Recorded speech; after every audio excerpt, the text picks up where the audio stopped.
term as chairman of the SBL was a very interesting one. It was, I think, shortly before I assumed the chairmanship. I think COVID-19, came upon us.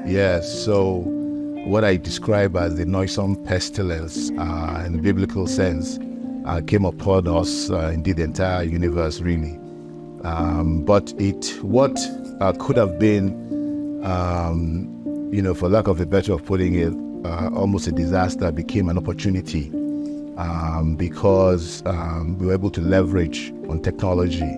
I'm happy because that hard work of restarting the organization that took place when I took over, has the point's been made, it's been proven, and the benefits are there for all to see. In my own unique way, because we're all different, I was able to galvanize our people in the direction that had already been established by our predecessors, by our forebears. First and foremost, I wanted to raise money for the section because I believe that great institutions have cash.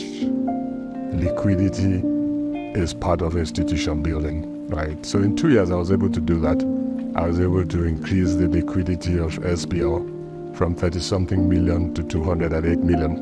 One of the things I made sure I did when I was chair of the SBL was to set up a training subcommittee. We're a family of lawyers who were focused and determined to contribute to the improvement of the level of standard service delivery in Nigeria. The first thing I did was to get the buy-in of the major commercial law firms and in-house counsel. So I called a stakeholders meeting, and basically at that meeting I shared my thoughts with them. I got feedback, and we basically came up with a framework that formed the substance of what the SBL stood for in my time, and still incidentally stands for. I think one of the best things about the SBL is the sort of succession planning structure that we've had at the organization. I wanted to work very closely with members of council as well as committees chairs, and I wanted them to understand that I was approachable and that all ideas were welcome. And I thought that we tried to do that through the life of the tenure. I think the unique thing that we did was to provide a platform for convergence. Convergence between us in the legal profession, then those in business, the captains of industry, those who are running, because we represent those organizations, and then the regulators, those in government, those who define policy. So I think that's one major contribution. We provided a platform where we could have conversations about the Nigerian economy. There were loads and loads of businesses that needed legislative support that didn't have it. So we had a legislative support unit within the National Assembly. And if you sort of look back to the SBL, what we then did was all those, metamorphosed into that collaboration that you saw. So we had the SBL actively working with legislators to churn out business laws. Individual law firms, indeed even as a group, have contributed immensely to law reforms in Nigeria. Most of the laws, the new statutes that came up in early 2000s, we were very involved as the section on business law, and the firms that constituted the section on business law were in the forefront of drafting and legislative advocacy for the bills, and that is what is still happening. I think one of the great things about the SBL is, for instance, the topical nature of the conference themes, the ability of the conference to draw keynote speakers who speak to current markets and developments, the ability of the panels, the best and the brightest that we bring together to speak, to share experiences. And one of the other things that we've done extremely well with the SBL is that it's not limited to Nigerian lawyers. So there's a sense, we tend to see people attend the conference from across the world. Law firms around the world see the NBA SBL annual conference as a must-attend event because they want to reach out to Nigerian stakeholders, to Nigerian lawyers, to Nigerian clients. So that's become, for me, it's become a conference and an opportunity for significant change. As an organization of the Nigerian Bar Association, obviously we work very closely with the main body of the organization. But outside of the NBA, we are working, or we continue to work with organizations such as the NESG, the Nigerian Economic Summit Group. We worked with the National Assembly, the Nigerian National Assembly. We worked with the Institute of Directors and the NGX in setting up what we call the Corporate Governance Triangle. And there are a number of other organizations. We work with many regulatory agencies, such as the CAC. The conferences essentially annually is the section delivering to the community, all the work that would have gone on in the previous year. So some of the big wins, and there have been many that the section has had, includes, we can't keep talking, or we can't talk too much about the Companies and Allied Matters Act 2020. The section was an integral part of that.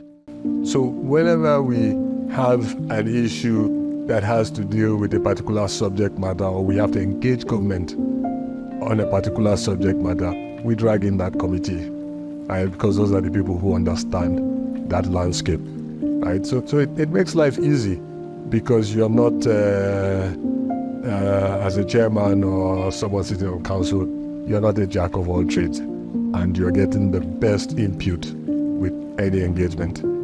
When I was chair, I ensured that all our committees were firing from all cylinders. You know what I mean? We had 21 of them at the minimum, I think, from employment and labor to oil and gas to finance, all our committees, which is why I say our people are our best assets, because each of these committees are run by dedicated people, pro bono. They don't earn anything from doing it. But so we preach the gospel. We let the young lawyers know that this is the way to go. We experienced a short interregnum, which was overcome, and senior big lawyers like Benga Uyebode and Aswe Gadalo saved the SBL from that interruption by the NBA.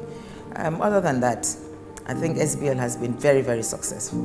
It was reassuring when many of these conferees came and owned up to the fact that what they were experiencing, they could have experienced anywhere else. I would say yes, there were challenges, but there were challenges that the dedication of the team around me, the conference planning committee, or committees over the two conferences that I led, it was particularly instructive that we succeeded at it.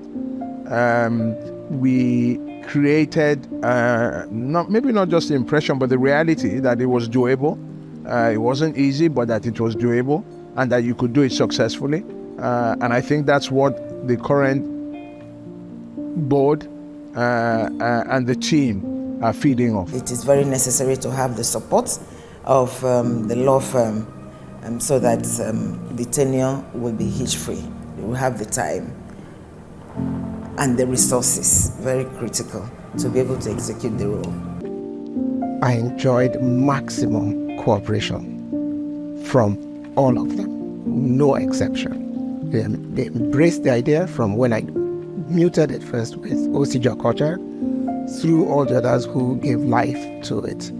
But by and large, I still attribute it to the fact that whenever an idea is new, there will be those who would, out of fear of the unknown or fear of being threatened, who would oppose it. For me, the SBL was really a good point where professionals met where professionals could exchange ideas in specific areas of practice, like they do in the International Bar Association, and where people exchange ideas and things, and where we could talk and where we could collaborate, and where friendships formed.